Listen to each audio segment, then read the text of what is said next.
All right, step one, write it. So we have written down with our words and our pictures and our visuals Psalm 100 verse 4, and you tell me what it says. Let the whole earth shout triumphantly to the Lord. You like that? Let the whole earth shout triumphantly to the Lord. Okay. Step two was you picked a habit to rehearse it with. So you're attaching it to something that already happens every day and you're rehearsing it. Step three is reflect on it.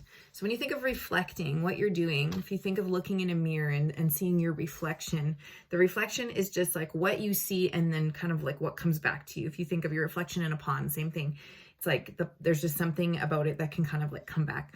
So as you're rehearsing the scripture, as you're saying it out loud and you're hearing it, you might just have just a sense of maybe God just saying something kind of back to you. Or as you just meditate on that scripture, you might think, okay, like, what does this mean? What does it mean what does it mean for the whole earth to shout triumphantly to the Lord? Well, one of the things I think it means is it reminds us of this promise of victory that we have. This victory that we have in Jesus. We forget so often in our day-to-day struggles that Jesus won the war on death and he won the war on sin. And there's this miracle that we get to come to Jesus and confess our sin, and he cleanses us and he makes us clean, and he says, you belong to me, and nothing that you can do can ever undo that. Like, there's this victory in that. He says there's going to be a day where every knee will bow, every tongue will confess, where Jesus, the name above all names, will be lifted up. Like, so we have this victory coming. So because of that, because we have that promise, because we have this victory, we get to shout triumphantly. So it's not just like, if you think of, if you ever played sports or you've watched sports, like you think like nobody is like, we lost.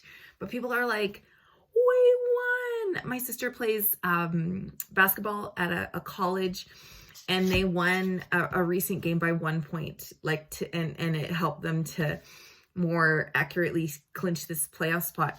And it was like, yes, like there was just this like triumphantness to it. It's like we won this really, really important game. And Psalm 100 verse 1 says, like, shout triumphantly to the Lord. Now, why would we be shouting triumphantly? Because we have this promise of victory. So as you're rehearsing your scripture, as you've written it down, as you're rehearsing it, if you have any moments of just reflection where you think, okay, what does this mean? Why might God put this in scripture for me to know? What does he want me to know about him? Go ahead and jot down any reflections that you might have in that section there.